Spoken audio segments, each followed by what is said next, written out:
Essa aula, estou vendo que o horário dela é até às 8. Isso. Tá bom. Prontinho, pode iniciar.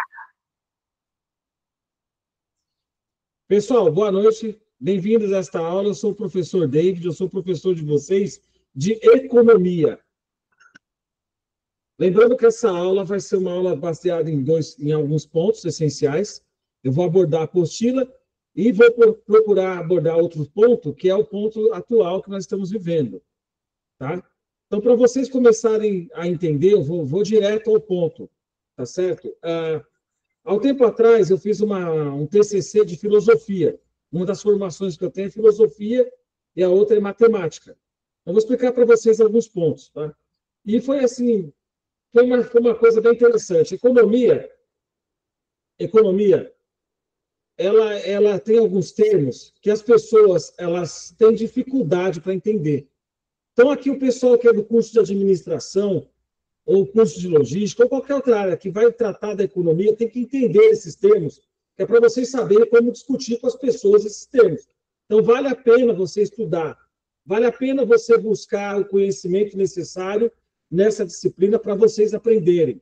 Vale a pena. Tudo que vocês aprenderem de conhecimento, ele vai ajudar vocês, tá? Nas áreas do conhecimento. Então, o que eu fiz? Eu fiquei analisando a política do Brasil nos últimos 8 anos. E eu fico vendo. E aí, se alguém quiser se manifestar, depois pode mandar uma pergunta, pode levantar a mãozinha, pode falar comigo, enfim, vamos responder tudo da melhor forma possível, tentar esclarecer o máximo possível vocês.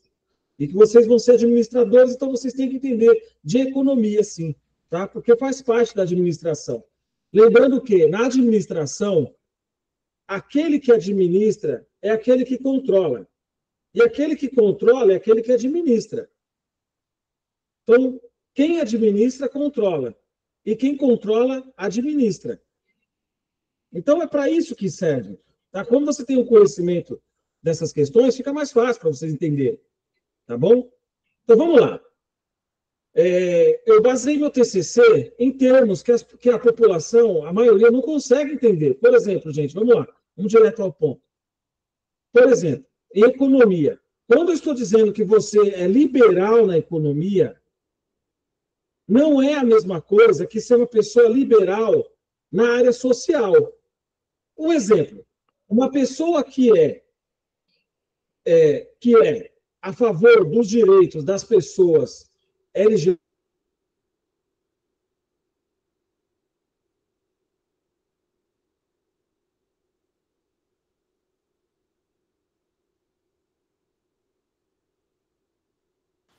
Professor, tudo certo? Seu microfone está desligado. aí, voltou. Tá bom? Sim, consigo te ouvir. Consegue? Então vamos voltar lá. Parece uma interrupção aqui. Por exemplo, eu digo que eu sou liberal na economia. Não tem nada a ver com eu ser liberal em questões sociais. Eu sou liberal a favor do aborto. Eu sou liberal a favor do direito das pessoas LGBT. Um liberal na economia, economicamente falando, não tem nada a ver os termos. Tem que saber separar, gente. O que está acontecendo no Brasil é uma confusão generalizada. Então, as pessoas, elas entendem que o gasto social do governo, um Bolsa Família, uma bolsa para estudante, nós temos aqui os programas sociais para estudantes do ensino médio. Então, elas entendem que isso é gasto, elas não conseguem entender ela não consegue separar os termos. Tá? Então, separem os termos. E para isso acontecer, vocês têm que entender de economia. Tem que entender o que está acontecendo. Tem que procurar conhecer, saber o que está acontecendo. Então, vamos lá. Se eu sou uma pessoa, eu digo que eu sou, porque eu conversei com pessoas na rua. Eu disse, olha, gente, você sabe me dizer o que é ser liberal na economia? Ser liberal na economia é ser a favor do livre mercado. Tá, mas como assim? Explica para mim. Tem que saber separar as coisas. Então, é muito importante que vocês tenham o domínio desses termos. Um liberal econômico, vamos lá, vamos explicar.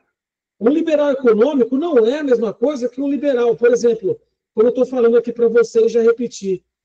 Não é, eu sou a favor da liberação da maconha. Eu sou liberal. Eu sou uma pessoa liberal. Um conservador é uma pessoa que ela não é a favor de liberação de drogas. Mas esses termos, eles não se aplicam a, por exemplo, as questões econômicas, questões macroeconômicas. Então, vamos falar de economia lá no sentido mais amplo agora. Então, a tese do meu TCC foi sobre isso. Então, o que acontece? Há uma confusão generalizada. As pessoas confundem a palavra liberal. Por exemplo, quando o Paulo Guedes se dizia no governo Bolsonaro que ele era um liberal na economia, ele estava dizendo, olha, eu sou a favor do Estado mínimo. O que é o Estado mínimo, gente? O que é o Estado mínimo? O Estado mínimo, ele não tolera a intervenção do Estado em nada. O liberal, na questão econômica, ele é uma pessoa que ele não quer intervenção do Estado em nada. Por exemplo, seguro-desemprego, ele é contra. FGTS, Fundo de Garantia por Tempo de Serviço, é contra. O que mais? Qualquer política de cotas para pobres na universidade. Aí você pega lá o ProUni, você paga a sua bolsa, vai ter um financiamento aí público, uma parte do dinheiro vai ser vindo do governo para financiar a bolsa, o Trilhas da Educação. Enfim, ele é contra tudo isso, tudo isso. O Sistema Único de Saúde. Por exemplo, o SUS. O SUS é uma política pública. O liberal, ele não aceita esse tipo de coisa. O liberal não aceita esse tipo de coisa. Você vai no posto de saúde aqui, você tem uma gripe, você toma vacina gratuita da gripe. E outras vacinas importantes. Nos Estados Unidos, eu vi uma reportagem de um rapaz que ele ficou gripado e ele foi no hospital. Ele foi tomar lá uma injeção, foi tomar alguns comprimidos. Quando você está gripado, você procura e a gripe está muito forte, você vai no hospital. Ele falou, eu vou no hospital, morando nos Estados Unidos. Ele falou que pagou $900. $900. Então, 9,540, não é isso? 9,545, né? R$4.500. Então, o que acontece? É paga a saúde lá. Lá não tem sistema único de saúde. As pessoas precisam entender isso. O nosso sistema SUS, ele é baseado no sistema inglês. A Inglaterra criou o sistema único de saúde lá deles, ou seja, saúde gratuita para a população. Aí vem aquela história de bem-estar social. O estado de bem-estar social foi criado pós-Segunda Guerra. Por quê? Nós tínhamos uma economia dilacerada. Ou seja, as pessoas muito pobres não tinham acesso a direitos básicos. Aí entra o Estado, né? Aí se cria todo o estado de bem-estar social. Os liberais, eles ficaram contra. Eles ficaram contra esse tipo de política. Isso é inaceitável. Como que pode? O Estado agora vai colocar dinheiro para comprar remédio. O liberal, no sentido clássico da palavra, o liberal, ele entende o seguinte, que o mercado, ele gera empregos. E se o mercado consumidor, o mercado econômico, ele gera esses empregos, então o que acontece? Ele mesmo se autorregula. Então é inaceitável para o liberal aceitar, o liberal economicamente falando, aceitar qualquer tipo de intervenção do Estado. Então aí vem lá a política do senhor Paulo Guedes, que é economista formado lá na famosa escola de Chicago. Então esses economistas de Chicago, eles têm essa visão liberal, quase que ortodoxa. Não aceitamos a intervenção do Estado em economia. O Estado tem que ficar... O economista, estou falando de uma forma como ele pensa, tá? O economista clássico, ele não admite a intervenção do Estado. Nada, política pública zero, não espera apoio a demandas públicas, seguro-desemprego, FGTS, nenhum tipo de política estudantil, auxílio permanência, nada, não vai ter nada, não tem nada. Construção de casas populares para as pessoas de baixa renda, esqueça, não tem nada a ver. Então, as pessoas elas precisam ter esse esclarecimento. Quando você vota num projeto desse, você está votando na economia liberal. Você não vai ter nada. Não adianta essa coisa. Mas o governo podia fazer isso. O governo podia fazer aquilo. Não. Você votou num projeto liberal. O governo liberal, ele não aceita intervenção estatal. Então, foi nessa demanda, foi com essa premissa que eu elaborei o TCC. E aí foi aprovado na disciplina. E aí eu comecei a esclarecer esses pontos. As pessoas começaram a entender. Eu não sabia. Porque a concepção da ideia da palavra liberal é aquela pessoa que está livre de preconceitos, que tem a mente aberta. E não é nada disso. Na economia, é outra coisa. Não tem nada a ver uma coisa com a outra. E as pessoas precisam começar a buscar esses termos. Espera aí, uma pessoa liberal, socialmente falando, que apoia certas demandas, certos princípios, certos comportamentos na sociedade, é a mesma coisa que a economia? Lógico que não, não é. Então as pessoas precisam ter esclarecimento. Elas precisam entender que liberal, econômico, na economia é uma outra questão. Eu sou liberal na economia. Eu não aceito intervenção do Estado, eu não aceito políticas públicas. Eu não aceito. Não é que eu não aceito, eu não concordo. O Estado, o liberal o clássico, ele entende que o próprio mercado ele se regula. O próprio mercado ele vai se regular. Ele vai, de alguma forma, encontrar um caminho para sair da situação. Vejamos agora o senhor Donald Trump, presidente dos Estados Unidos, com as políticas tarifárias dele. Ele tá apostando que o próprio mercado ele vai se rearranjar e tudo vai voltar ao normal. Não vai.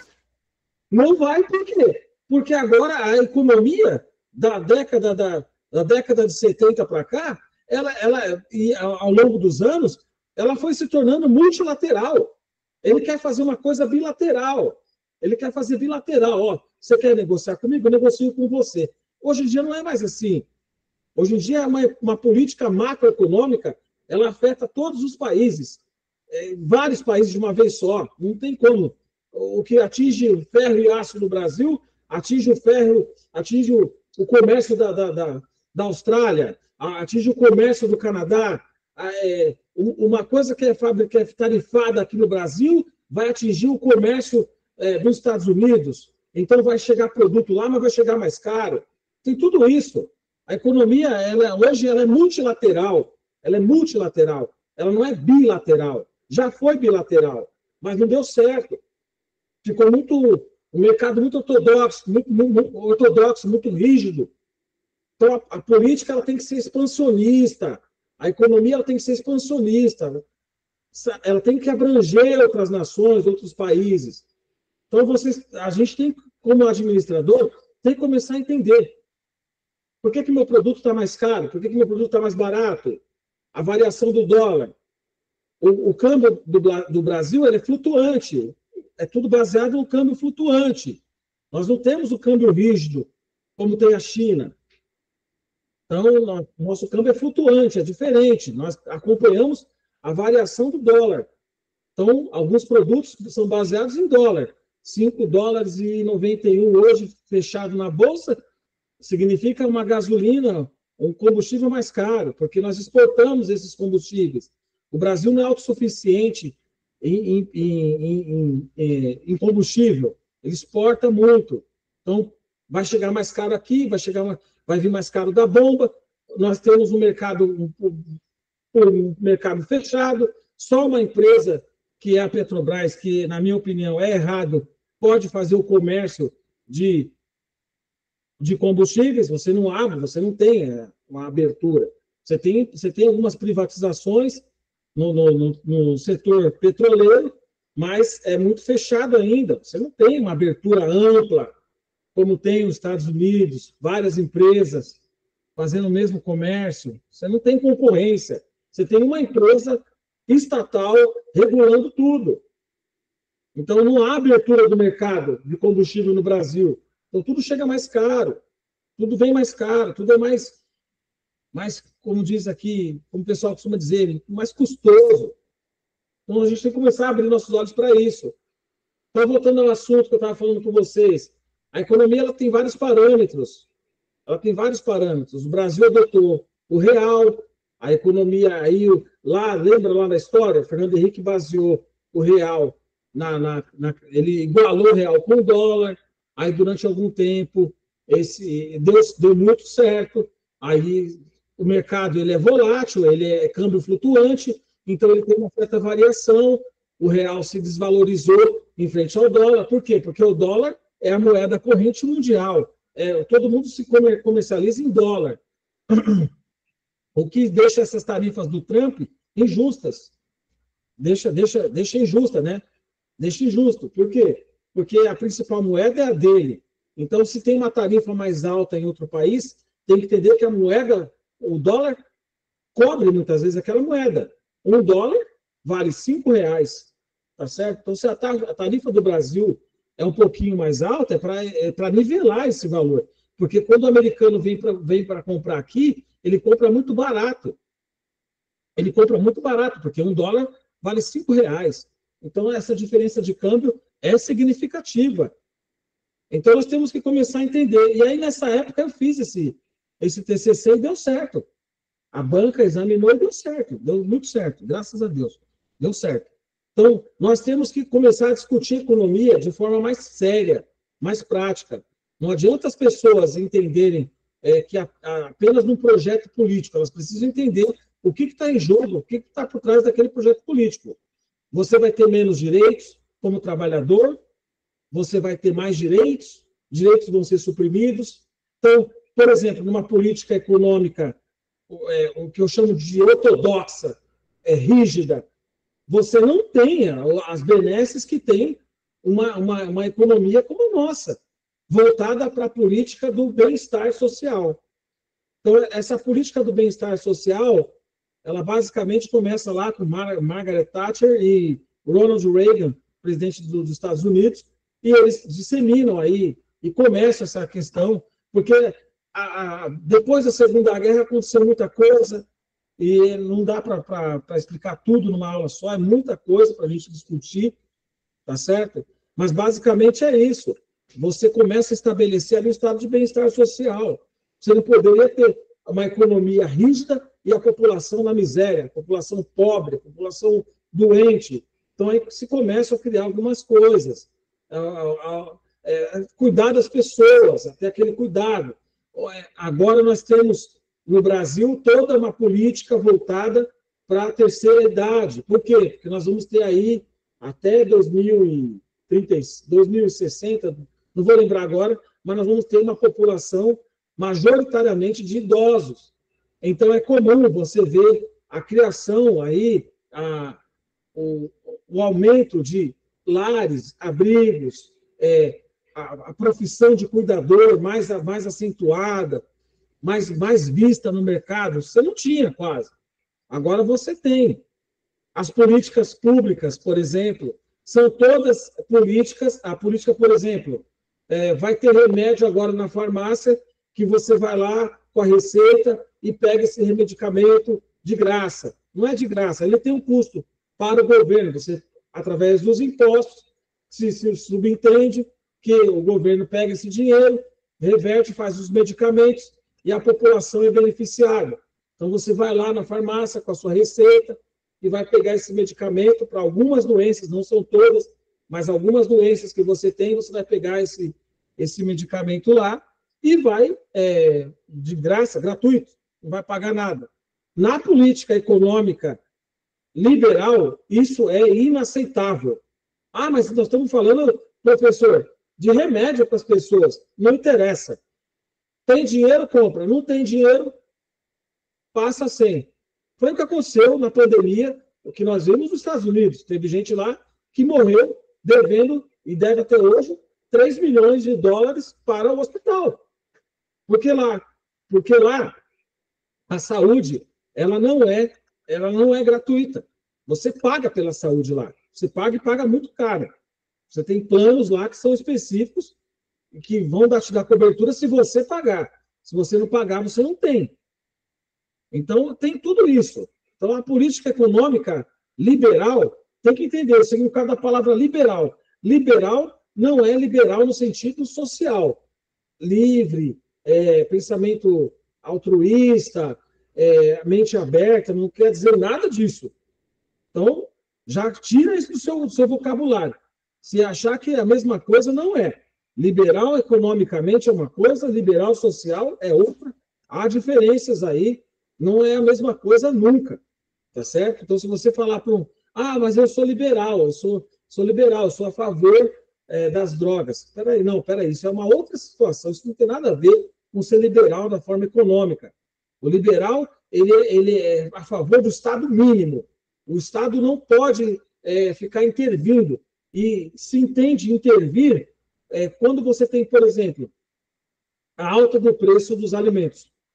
O governo entra com soluções, vai discutir com o atacadista, vai discutir com o setor de comércio, vai discutir com aquele fornecedor lá da ponta, vai discutir com o agricultor. Ele está tentando intervir nessa situação, ele está tentando reverter a situação, tirar o valor excessivo dos alimentos. O governo liberal não tem conversa. Deixa como está, ele vai mudar a hora que tiver que mudar e acabou. Concorde você ou não? É assim que funciona o governo liberal, economicamente falando. Ele não quer trazer intervenção, ele não faz, ele é contra a intervenção. A visão do liberal é que o governo deve apenas fiscalizar. O governo é o fiscalizador. O governo cria as leis e fiscaliza. O governo não intervém. O liberal no sentido ortodoxo, no sentido integral da palavra, é isso. Ele apenas observa. O governo, para o liberal, é isso. Ele apenas observa o cumprimento das leis.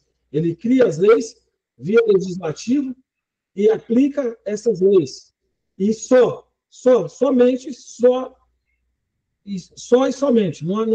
Não tem essa de intervir. Vamos criar uma política pública que vai tirar aquelas pessoas da favela, que vai construir um bairro para as pessoas mais pobres. Não tem isso, não tem. O pobre que se vire, que ele que cria as suas condições para sair da extrema pobreza, da pobreza.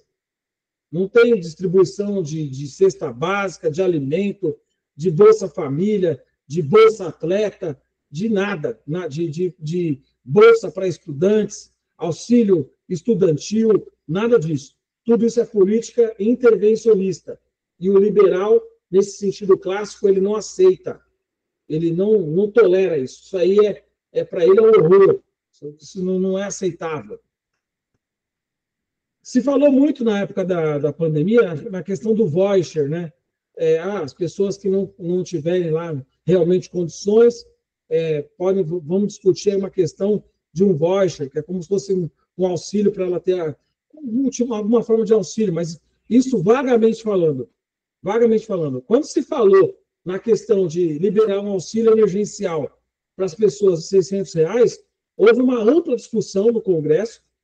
Os liberais, obviamente, não ficaram a favor, ficaram contra, porque, obviamente, é a política intervencionista. O governo está querendo dar um auxílio para as pessoas, porque elas estão nas casas delas. E o que o governo tem a ver com isso? Então, vai ser intervenção. Então, assim, muita gente foi contra, muitos deputados foram contra, alguns foram a favor, etc. Então, para discutir economia, você tem que entender o porquê disso. Isso começa lá atrás. Após a Segunda Guerra Mundial, o mundo estava devastado, houve uma catástrofe, obviamente, que vocês já sabem, que foi a questão do nazismo na Segunda Guerra, as nações, muitas debilitadas economicamente, então, e a população é a mais prejudicada, óbvio, e aí se começa toda uma discussão do capitalismo, ele precisa se disseminar, ele precisa renascer, as pessoas precisam, muita gente na miséria, na pobreza, os trabalhadores também, os que mais sofrem, a classe trabalhadora é que mais sofre, é óbvio, a classe trabalhadora, quando a economia ela perde, a classe trabalhadora é a que mais sofre. Haja visto o que aconteceu aí nos últimos anos no país. Então, vocês estão esclarecidos sobre isso. Muito bem esclarecidos. Então, o medo do desemprego, a insegurança, a falta de mantimento, pessoas passando fome, enfim. E isso aí ainda é muito, como posso dizer, é o que acontece quando a economia desregula. Quando algo não vai bem, algo deu errado lá atrás, foi puxando, foi arrastando o problema, veio a pandemia, agravou a situação. Então, aí vocês começam a entender o porquê que a economia ela é tão ligada à vida das pessoas. Por que a economia é tão importante? Porque tudo é economia, tudo é baseado nas transações de demanda, de consumo, de venda, etc. Então, nós precisamos começar a entender esses termos. E como eu estava falando, e foi bem esclarecido para as pessoas, foi bem esclarecido para a banca, foi onde eu consegui me formar também em filosofia, tá certo? Mas o liberalismo econômico, ele teve alguns pais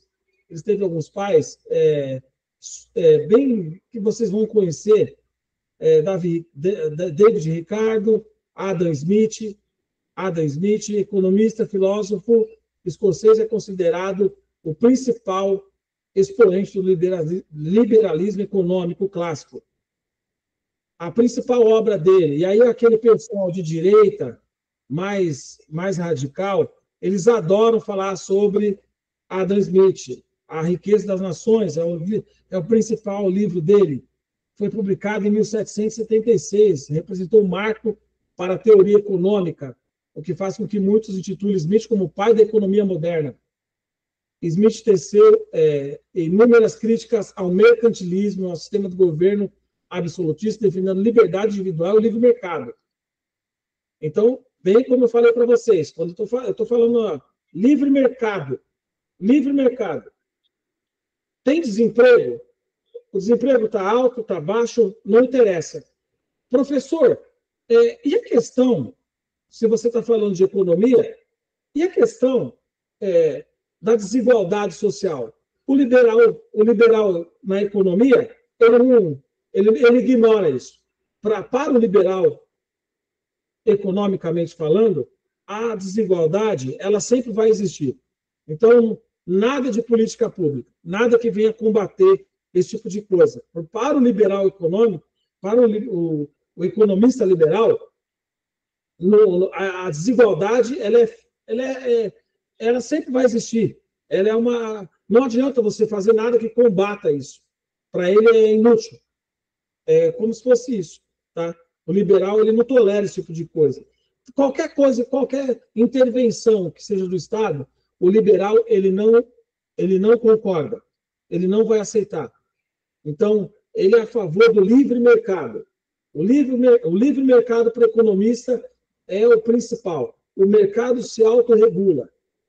Então, eu tenho desemprego alto, tenho uma taxa de desemprego, o governo vai criar uma forma de fazer com que as pessoas sejam empregadas, o governo vai se comprometer com geração de empregos. Isso, para o economista, é um horror. O economista liberal, que é o clássico que eu estou falando, aquele pessoal lá da escola de Chicago, só aí para isso, se você for discutir isso aí com eles, ele vai falar que você não está, que você é socialista, que você é comunista, eles vão falar um monte de coisa e vão acabar, vão até brigar com você. Então, é bem complicado. Vamos discutir aqui o bem-estar das pessoas, políticas públicas para geração de renda, emprego. Não tem nada disso. O liberal, ele quer, o compromisso dele é com leis. Está criando uma lei que está reduzindo tarifas. Está ótimo. Redução de impostos. Está ótimo. Corte de gastos do governo. Tá por aí. Agora, vamos discutir política pública para remédio de graça para a população. Aí você já está comprando uma briga com eles, que eles não vão aceitar. Então, nós temos pessoas favoráveis a essas políticas e temos pessoas contra essas políticas públicas que nós vemos no Brasil. Então, o nosso sistema único de saúde. Tá? Imagine que eu chego para vocês agora. Gente, olha, a partir de hoje mudou. Não tem mais vacina de graça no posto. Se você quiser levar o seu filho lá para ele se vacinar, faça o seguinte: pague as vacinas. Vai ter vacina, não é mais gratuito. Você vai ter que pagar pela vacina. Imagina só. Você vai para o posto de saúde, tem uma conta lá para você pagar ao final do tratamento. O médico vai cobrar o tratamento que você recebeu. Então, esse é um país que ele é extremamente capitalista e ele adotou a política liberal. Então, há vários exemplos assim, né? Onde a saúde ela não é gratuita, ela é paga. Então, você precisa pagar pela saúde. Vai estudar, não tem escola pública gratuita, não existe essa. Tem escola que você vai estudar, tem que pagar para estudar. Uma taxa mínima, mas tem que pagar. Nada é de graça, então nada é gratuito para a população. Professor, mas esse não é o compromisso do governo? O governo quer arrecadar impostos, mas não quer investir na população? Depende do projeto que aquele país adotou economicamente. Você vai ter estado de bem-estar social ou você vai ter uma política econômica liberal? E aí depende do plano que a população, o projeto que a população entenda que é o mais viável para ela aceitar. Então, é o que acontece. Muitas vezes as pessoas fazem suas escolhas baseado no heroísmo, baseado em paixões, mas não tem não raciocina o que está por trás daquele projeto. Se ele é um projeto conservador, se ele é um projeto liberal, se ele pensa as políticas públicas, se ele não pensa, e porque tudo isso diz respeito a vocês, ao bem-estar social das pessoas. Então, nós temos aí o Adam Smith, nós temos Adam Smith, deixa eu ver, temos o que é o pai do liberalismo, né? Adam Smith, deixa eu ver, Davi Ricardo, economista também. Temos mais um que eu esqueci o nome.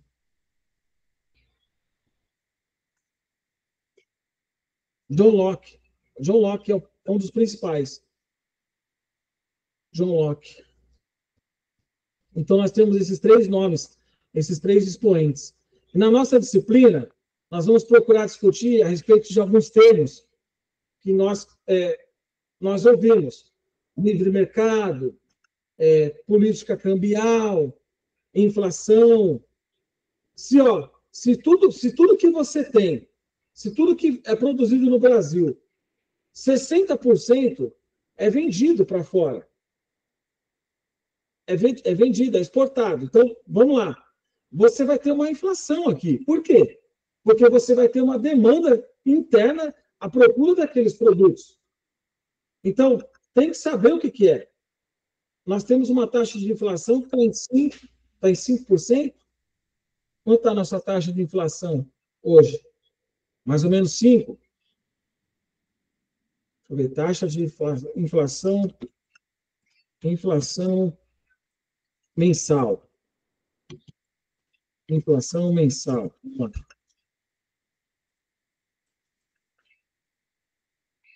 Vamos ver aqui. Temos que saber essas taxas. Ó, a inflação medida pelo IPCA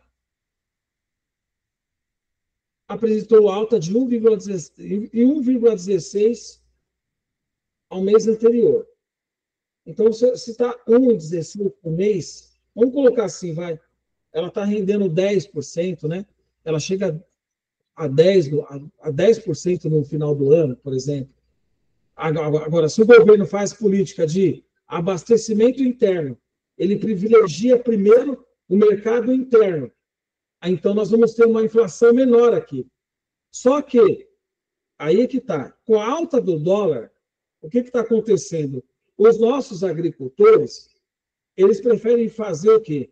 A venda de mercadorias, das commodities, né? Que são os grãos, soja, arroz, feijão, café, milho, cana-de-açúcar, esses produtos todos fazem parte da economia do Brasil.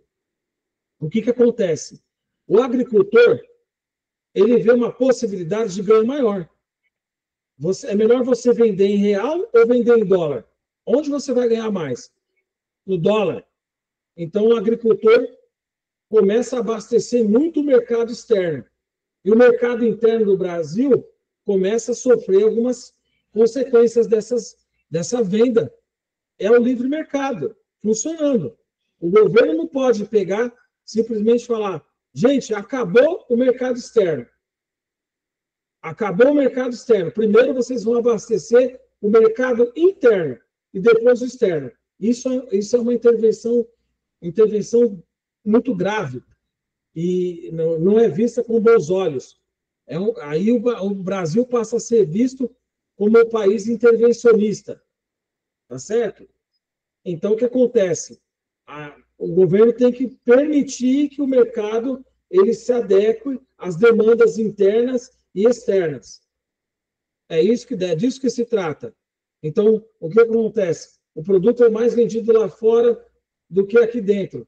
Então, se o governo falar, vai vender tudo aqui dentro agora e vai cortar lá fora, o governo ele vai perder credibilidade no mercado, que vai levar a uma concepção de risco maior, e a inflação, que já é um valor substancial, pesa um pouquinho no bolso, vai ficar ainda maior, vai dobrar, vai triplicar, vai aumentar, a ponto de ficar insuportável.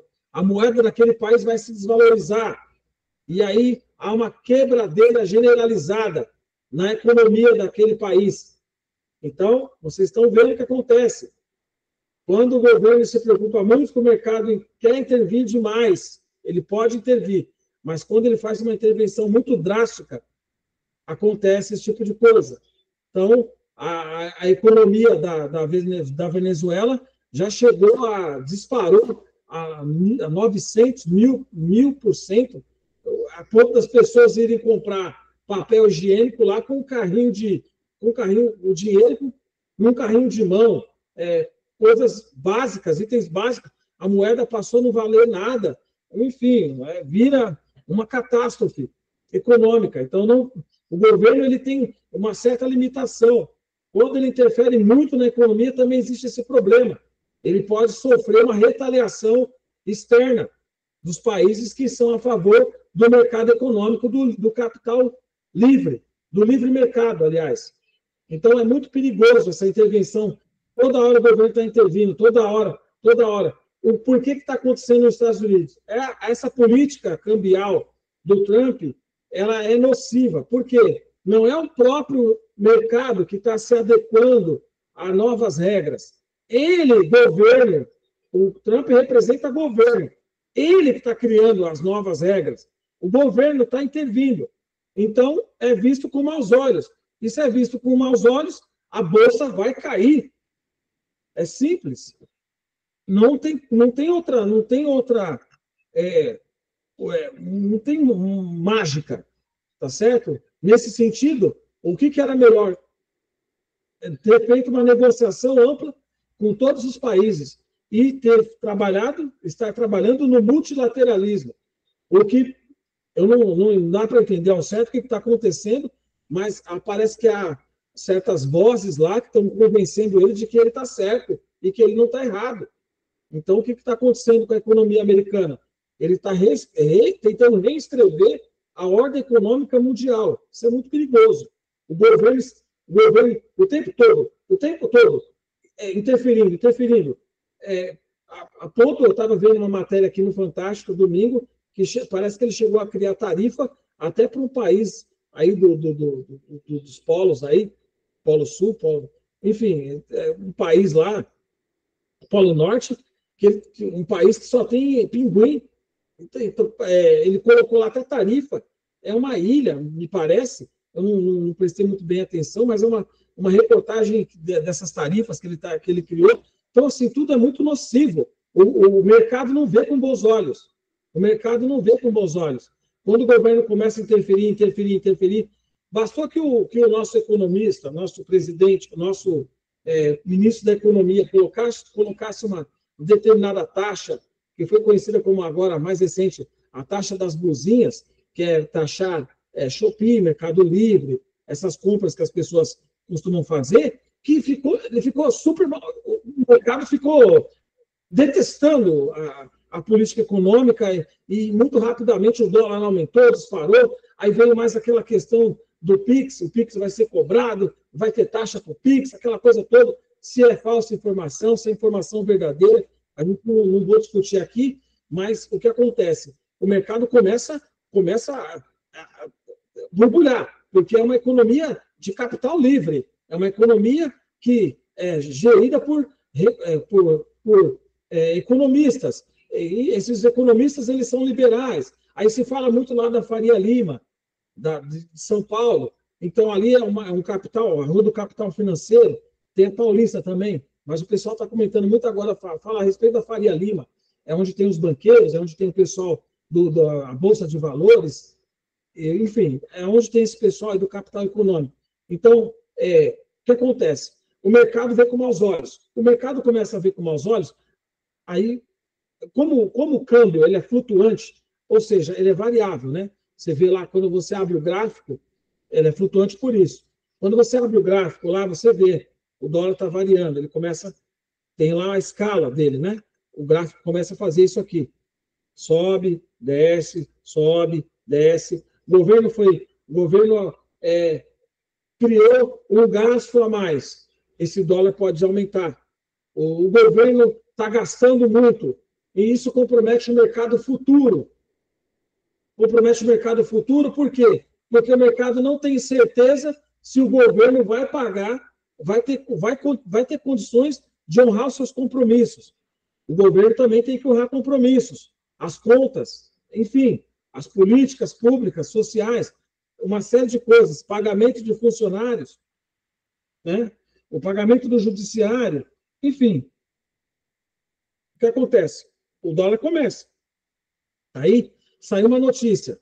Essa notícia prejudica o governo. Saiu uma notícia de um ente da federação, como eu posso dizer, como posso colocar para vocês aqui, de alguém ligado à economia, um indicador interno, um indicador da economia interna, que o governo não vai ter condições de honrar seus compromissos no futuro. Ele não vai ter condições. Ele tá perdido, esse governo não vai ser capaz de pagar suas contas, já fizeram a estimativa, o dólar começa a fazer isso aqui. Ele começa a subir. Você pode perceber isso. Ele começa a variar, e vai para cima. Ele começa a subir. Se estava 3, vai valer 4.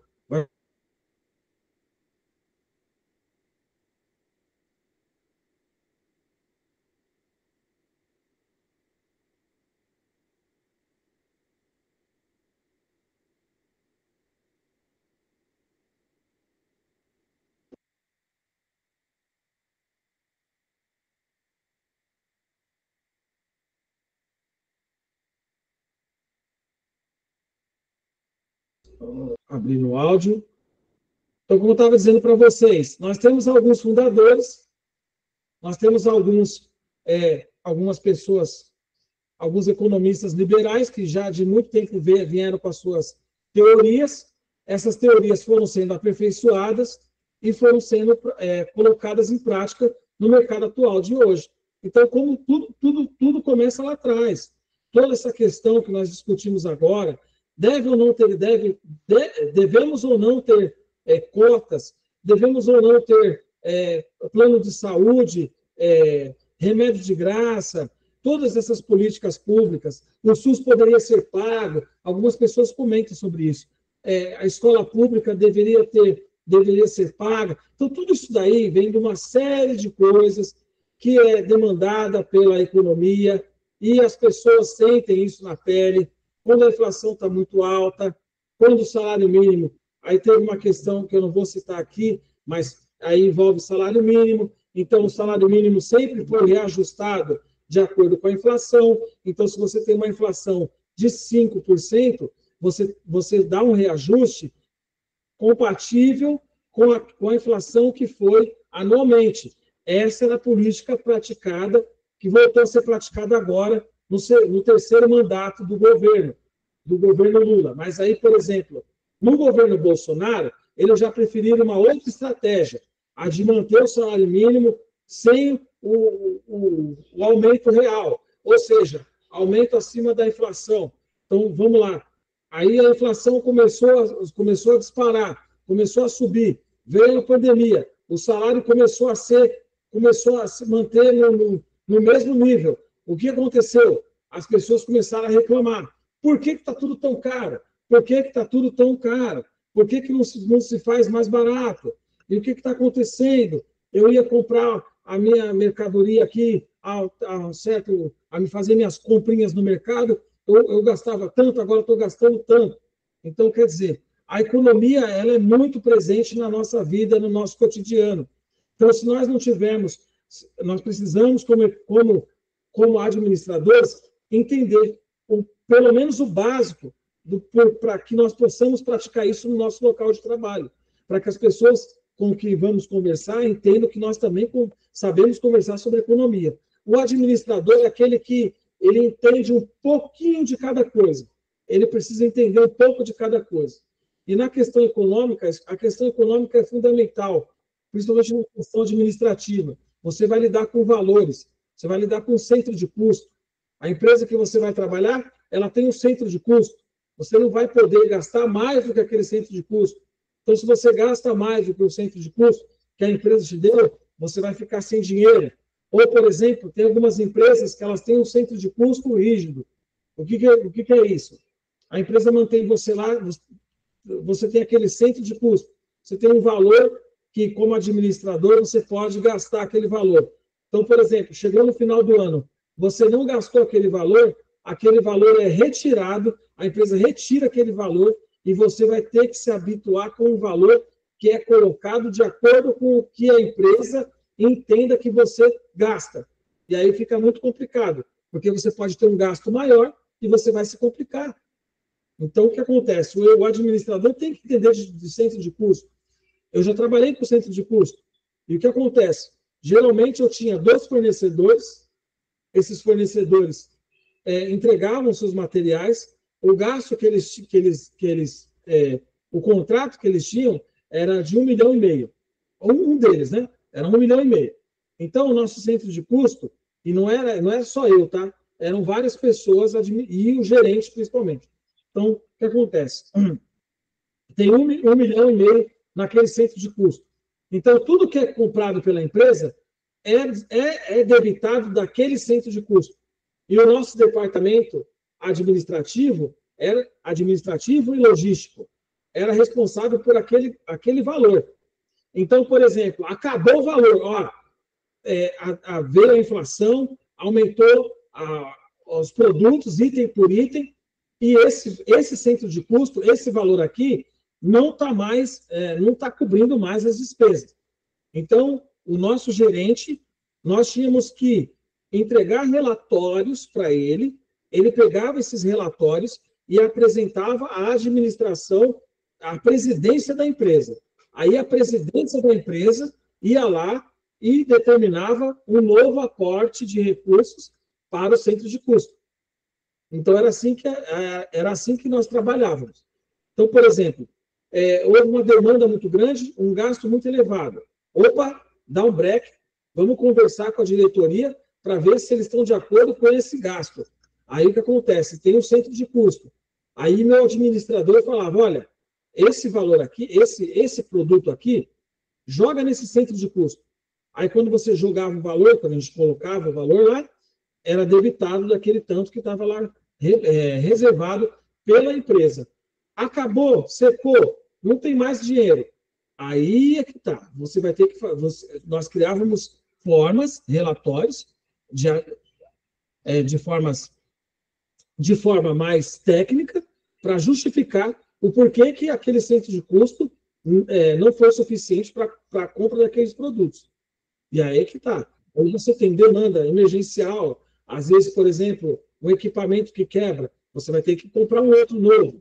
Houve, por exemplo, a questão de enchente, questão de tempestade, questão de vandalismo, que já aconteceu, que eram torres de transmissão, aí foram lá, derrubaram 2 torres de transmissão, a energia acabou. E agora? Nós vamos ter que usar o dinheiro do centro de custo para reparar aquelas torres de transmissão. É o imprevisto. Então, o administrador deve estar preparado para o imprevisto. Aí, por exemplo, ultrapassou o valor. Ultrapassou o valor, não tinha o que fazer. Naquela ocasião, a gente tinha que bolar uma forma de convencer a nossa diretoria, a nossa gerência, que precisava de novo recurso lá. E aí, como é que a gente fazia o convencimento? Não é na força, não é por violência. A gente pegava o relatório, fotos, conversava com o departamento técnico explicava a situação, tudo por e-mail e relatório. E fazia um relatório, entregava, nós anexávamos esse relatório ao nosso parecer e entregávamos para a presidência. A presidência da empresa conversava com o departamento, com a contabilidade, com o setor financeiro e autorizava um gasto emergencial. Então, às vezes, o centro de custo não era suficiente. Era preciso, além do dinheiro do centro de custo, um gasto a mais com aquilo que era feito. Então, tudo isso aí é economia. Tudo isso envolve economia. A escolha do fornecedor, a escolha do parceiro certo, que não vai deixar você na mão, e do fornecedor que vai te dar o produto com qualidade, porque muitas vezes a empresa ela não quer só o preço baixo, ela vai querer a qualidade também. Então, aí você pega, geralmente, o departamento de compras trabalha assim. Geralmente, o melhor de 3, pega 3 lá, fornecedores, escolhe o melhor de 3, o que tem preço, qualidade e preço, e aí vai e escolhe aquele fornecedor. Não é o mais caro, não é o mais barato, mas é aquele que apresenta as melhores condições de suprir as necessidades da empresa. Não ia adiantar eu contratar um fornecedor chinês, porque ele ia demorar 30 dias para fazer a entrega daquela mercadoria. Eu precisava de um fornecedor nacional que me entregasse no máximo uma semana. Então, veja como que funciona. A economia está girando. O chinês, o fornecedor, nós temos aqui o nosso produto. Se você quiser, 30 dias para entregar. O outro chegar, não vou citar o nome da empresa, não. Temos aqui pronta entrega em uma semana, no máximo. Vai ser o trabalho de montar a torre e entregar a torre pronta para vocês.